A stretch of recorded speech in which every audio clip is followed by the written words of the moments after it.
자, 이 영상은 일본 도로, 아침 출근길 도로에 대해서 전혀 관심이 없다. 그리고 나는 굉장히 시간이 바쁘다. 그러신 분들은 정말 이 쓰잘데기 없는 내용이니까 클릭하시면 안 됩니다. 뒤로 가기 누르셔가지고 다른 영상 봐주시길 바라겠습니다. 오늘 영상은 정말 제가 뭐랄까 잡담, 쓰잘데기 없는 잡담, 뭐 그런 내용이니까 미리 경고드렸습니다. 일단 제가 지금 이 운전을 하고 가고 있는 길이 어디냐면은 아침에 일본에 이제 운전면허 학원을 가고 있습니다. 왜 운전면허를 하고 가고 있느냐? 제가 이제 호텔에서 일을 관뒀잖아요. 다른 일을 이제 찾으려고 여기저기 많이 봤는데 역시 나이가 있으니까 그렇게 쉽지 않더라고요. 그래서 저는 이제 무슨 일을 하고 싶어서 이제 나가는 것라기보다는 일단 지금까지 하고 있던 호텔에서 어떻게 해서든지 빨리 이제 탈출을 하고 싶다. 너무 오래 했다. 10년 이상 했고, 그 다음에 뭐 더 이상 이 호텔에서는 내가 더 이상 이 위로 올라갈 수 있는 그런 이 비전이 안 보인다. 그리고 이제 제 성격상 호텔에 이제 제 밑에 후배들이죠. 그런 후배들하고 이제 몇 년씩 이렇게 해왔지 않겠습니까? 걔네들은 이제 뭐랄까 이 사바사바를 잘 한다고 하나? 그런 거를 이제 뭐 잘 해가지고 위로 빨리빨리 올라가는데 저는 약간 좀 아닌 건 아닌 성격이라서 사바사바를 잘 못합니다. 손님들이나 뭐 이 일을 하는데 이제 손님들한테는 이렇게 사바사바 하는 거는 잘 하는데 직장 내에서는 내가 사바사바 할 필요가 없다는 생각을 갖고 있거든요. 친하게 지내는 거랑 사바사바 하는 거랑 다르니까. 물론 뭐 그런 부분이 사회생활 하는데 불필요하다는 건 알고는 있는데 제가 생각했을 때는 뭐랄까 회사에 도움이 되지 않는 거. 좀 약간 저는 약간 그런 스타일입니다. 정론적인 거. 바르지 못한 거에 대해서 굉장히 거부감을 가지고 있죠. 뭐 그러다 보니까 호텔 다니면서도 이제 그 노조 같은 거 근데 이제 처음에는 멀리서 지켜보다가 하는 짓이 영 아닌 것 같아서 내 돈 쓰고 내 돈 나가는데 하는 짓이 영 아닌 것 같아서 이제 제가 들어가서 해봤는데 영 아니더라고. 이거는 뭐 썩은 물이라기보다는 완전 한 만년 묵은 물처럼 안 바뀌는. 그래서 뭐 절이 싫으면 중이 떠나야죠, 그죠? 뭐 그런 것도 있고. 그다음에 일 같은 거는 뭐 제가 한국 사람이라서 그런 것도 있지만은 한국 사람이 일을 잘해요. 어딜 가도 빠릿빠릿하고 일 눈치도 있고 그죠? 근데 다 잘하는 게 아니라 적응을 잘해야 되는 거예요. 남자들 같은 경우는 이제 군대 가면은 다 아무리 밖에서 빠릿빠릿하고 머리 좋고 해도 이등병 다 짝대기 달면은 무조건 다 어리버리 하는 거예요. 그러면서 이제 경험 쌓고 1년 정도 쌓고 상병 정도 되면은 이제 실세가 되는 거죠, 그죠? 누가 봐도 이제 잘 하는 거지. 그런 것처럼 이제 일본 사회도 처음에 가면은 적응 안 돼요. 이상하고 뭐 이런 일을 하냐, 뭐 이런 행동을 하냐, 뭐 이런 생각을 가지고 일을 하냐, 얘네들 왜 이러냐, 뭐 하여튼 그런 게 전부 다 스트레스였어요. 근데 저도 이제 일본에서 이제 있다가 한국으로 돌아갈 그런 상황이 아니었으니까 와이프도 있고 애도 태어났고 애도 여기서 학교를 다니고 그러니까 내가 여기서 이제 자리를 잡지 않으면은 이렇게 뭐 헤쳐나갈 수가 없는 그런 상황이다 보니까 무조건 이제 여기에서 어떻게든 정착을 해야 되잖아요. 그러다 보니까 뭐 어느 정도 일본 그 회사 문화라든지 일본 사회라든지 그런 데서 이제 조금 이해도 하면서 이제 조금 정착이 잘 되는 그런 상황이죠. 네, 그런데도 이제 회사에서는 직책이 높든 안 높든 좀 뻘짓거리 하는 거 보면은 그런 거 하지 마라 왜 그러냐면서 막 이게 태클 달고 막 그러거든요. 그러니까 위에 이제 올라가는 애들은 내보다 이제 후배들인데 자기 같은 뭐랄까 자기가 이제 경험을 해봤으니까 내 같은 사람은 올라오면은 자기가 지금까지 했던 그런 편한 일들이 다 태클 걸릴 것 같거든. 그러니까 이제 저 같은 사람을 이제 못 올려주는 거지. 올리기 싫은 거지. 자기 말 잘 들을 사람들만 올려주는 거야. 어디 가는 회사 같으면은 다 뭐 조직 사회가 뭐 그렇죠. 뭐 팔은 안으로 굽는다고. 일 잘하는 거는 이제 현장에서는 일 잘하니까 현장에만 계속 놔두는 거예요. 어쨌든 그러다 보니까 저는 야, 이 회사 오랫동안 못 있겠다. 할 만큼 했다.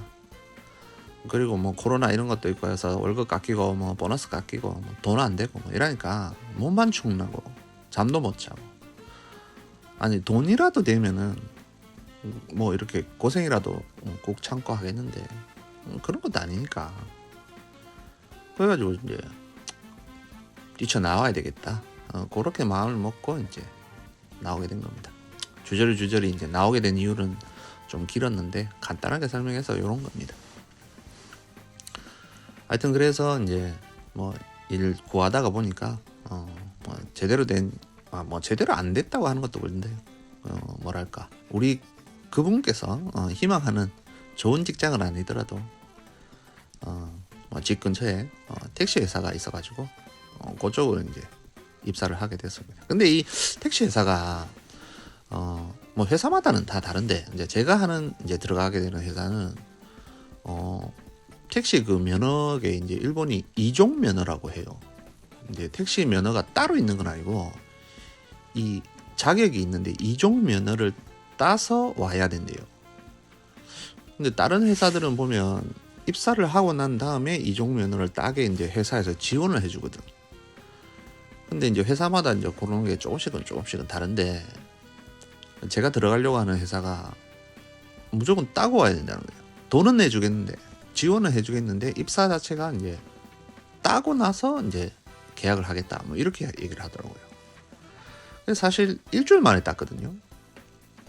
근데 뭐랄까 뭐 제가 이제 커뮤니티도 게시판에도 적었지만 진짜 오랜만에 책을 보고 공부를 했는데 머리가 빠개질 줄 알았는데 어쨌든 뭐 결과는 지금 뭐 한 방에 붙어가지고 뭐 입사는 무사히 이제 예정대로 되게 됐는데 아니 시험이 제가 한번 그냥 한국의 택시 이런 면허 같은 거 검사를 살짝 해봤어요. 근데 검색을 해봤는데 한국은 100점 만점에 70점인가 65점인가 하여튼 그렇더라고요. 근데 일본은 100점 만점에 90점이야. 그러니까 웃어 빡치는 거예요. 문제가 95개예요. 95문제. 그러니까 이거 뭐 몇 개 틀리면은 그냥 수수쑥 나가는 거예요, 그냥. 그러니까 이 처음에는 굉장히 빡칠 거라고 생각을 했죠. 근데 이제 해보니까 한국은 사지선다형이고 그다음에 이제 일본은 이제 OX 문제거든요. 그러니까 뭐 적당히 이제 잘 읽어보고 기억만 잘 하면은 특별히 뭐 문제될 건 없겠다 생각하고 그냥 오랜만에 이제 머릿속에 지식을 좀 한번 쌓아봤죠.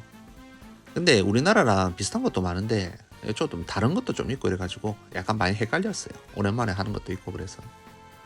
근데 뭐 다행히 이제 시험은 100점 만점에 그래도 98점을 맞아가지고 다행히 한방 합격을 했습니다. 뭐 운전이야 경험상 어느 정도 이제 다 되니까 그죠? 근데 뭐 T코스라든지 뭐 S코스라든지 뭐 이런 거는 상관없어요. 예전에 다 했던 거고 지금까지 운전을 계속 쭉 뭐 쉬질 않았으니까 운전은 평범하게 계속 해왔던 거니까 전혀 그런 게 없었는데 단지 이제 일본이 우리나라랑 조금 다른 게 이제 좀 교통법규가 조금 다른 거, 그 다음에 뭐 차선이 색깔이 달라서 좀 그런 거, 뭐 그 다음에 뭐 희한한 표지판, 이제 우리나라랑 거의 비슷한데 조금 다른 것들이 있어요. 그런 것들이 이제 약간 이제 많이 헷갈리지.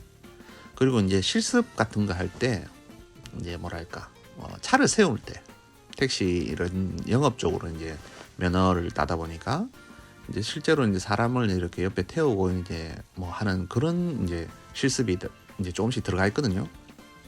물론 일을 하기 때문에 이제 실습을 하는데 이제 제가 타는 입장이 아니잖아요. 그러니까 이제 운전을 하는 입장으로 바뀌다 보니까 생각지도 못했던 규칙, 룰 이런 것들이 너무 많은 거야. 이런 걸 다 지켜가면서까지 어떻게 하지? 라는 생각이 들 정도로. 실제로 이제 지금 현장에서 그걸 다 100% 지키는 택시 운전사분들이 있을지 없을지는 정확하게 잘 모르겠지만은 뭐 일본이 이제 워낙 매뉴얼 나라다 보니까 뭐 가르칠 거는 정확하게 100%다 가르쳐 주잖아요. 그걸 다 보면서 들으면서 해보다 보니까 야 이거 이래가지고 어떻게 사람을 태우지? 라는 생각이 들 정도로 예를 들면은 세우면 안 되는 장소가 너무 많아요. 뭐랄까 몇 군데 이제 제가 설명을 드리면은 일단 횡단보도 신호등 전후 5m 안 되고요. 그 다음에 직각으로 꺾이는 골목 있잖아요. 그런 것도 전후 5m 절대 안 되고, 그 다음에 이런 옆에 주차장이 있고 가게가 있는 그런 차량 출입구 있잖아요. 그런 쪽에도 전후 5m 안 되고, 버스 정류장, 일본에 또 버스 정류장이 굉장히 많거든요. 그 버스 정류장 표지판 전후로 10m 안 되고, 그 다음에 이제 철길, 철길 굉장히 많아요. 철길도 전후 10m 안 되고, 일본에 보면 자주는 없는데 이 도로변에 같이 달리는 노상 전철이라고 하나, 도로변 같이 이렇게 달리는 전철이 있어요. 전기줄 같이 이렇게 가지고 하는 거. 그런 전철도 이제 정류장 전후 10m 안 되고, 그러니까 경사각이 10도 이상, 경사각도가 10도 이상인 언덕 위에 안 되고, 그 다음에 밑으로 내려가는 것도 안 되고. 한국도 이 집하고 이렇게 주택가들이 보면 산하고 언덕 이런 데가 많잖아요. 일본도 한국 못지않게 제법 많거든요. 이런 거 다 따지면서 사람을 어떻게 태우라는 거야? 아니 뭐 천정 떨어놓고 위에서 점프 시키라는 거야 뭐야? 그죠? 어찌됐든 간단하게 몇 개만 설명을 드렸는데 뭐 이런 정도로 이 뭐랄까 이 교통 룰이 굉장히 우리나라랑 다르게 많이 있더라고요. 물론 한국 택시도 비슷할 수도 있어요. 제가 그런 건 잘 모르니까. 근데 이제 한국 사람들은 그런 걸 다 지키는가 아니거든. 저는 횡단보도에서도 탄 적이 많아요. 우리나라 택시. 뭐 솔직히 택시를 우리가 타는 손님의 입장에서는 내가 내리기 편한 곳이 좋잖아요. 그죠? 그럼 뭐 아무데나 내리고 이렇게 하면 되는데 워낙 그런 거를 이제 안 지키면은 이제 사고의 위험이 있다. 그런 것 때문에 일본이 굉장히 그런 거를 정해놓은 게 너무 많은 것 같아요. 그러다 보니까는 뭐랄까 다 지켜야 되는데 안 지키고 하는 부분도 있을 거예요. 우리나라도 아마 룰은 있는데 사실 현실적으로 그걸 다 지키면서 하기가 어려우니까 이제 어느 정도 유도리 있게 위반을 하면서 가는 것 같은데 평범한 우리 같은 시민들 택시를 그냥 이용하는 이용자 입장에서 봤을 때는 그런 걸 모르니까 좀 뭐랄까 택시라는 부분에 대해서 좀 약간 위화감을 느낀다거나 거리감을 느낄 수도 있다라는 생각이 이번에 좀 들었습니다. 저도 이제 일본에서 택시를 한 번씩 타면은 뭐랄까 일본 온 지 얼마 안 됐어요, 그죠? 일본이 이제 문이 자동문이잖아요. 지금은 저도 이제 그렇게 안 하는데 옛날에는 이제 한국에 이제 타는 습성이 이제 몸에 배어 있을 때, 뭐 운전하시는 분들도 이제 저희 아버지 뻘이시고 생각이 이제 감각적으로 그렇게 되는 거예요.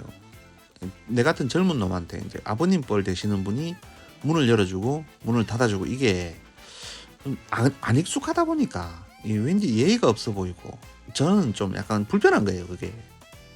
그러니까 문을 열 때도 이 젊은 놈인데 팔도 성한데 제가 문 열게요 이러면서 이제 여는데 일본의 이제 택시 기사분들은 이제 기겁을 하는 거지. 까딱 잘못하다가 사고가 나면은 자기 직업이 이제 날아갈 정도의 이 큰 리스크가 걸린 거니까 깜짝 놀라는 거예요. 막 싫어하고. 그러니까 이제 우리나라 같은 외국인들이 이제 왔을 때 관광 왔을 때 택시 타고 이러면 이제 우리가 문 열고 우리가 문 닫고 이러잖아. 이제 택시 운전사들이 이제 막 싫어하는 거지. 그게 이유가 그래서 그런 거더라고. 그래도 이제 제 방송 오늘 보신 분들은 그죠? 일본에 오면 택시 탈 때 절대로 이제 손대는 거 아니라면서 딱 알고 계시면 되는 거잖아, 그죠? 뭐 재미없는 잡담이고 하지만은 뭐 하나라도 이제 얻어가면 되는 거지, 그죠? 뭐 어쨌든 짧게 오늘은 여기서 끝내겠습니다.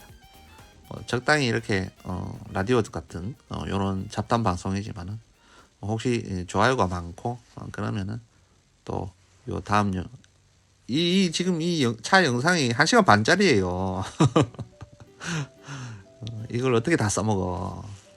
아무튼 혹시 또 괜찮다 싶으시면은 또 요것도 연결해서 또 주저리 깔 수 있는 방송이 되도록 하겠습니다. 자, 그럼 바이.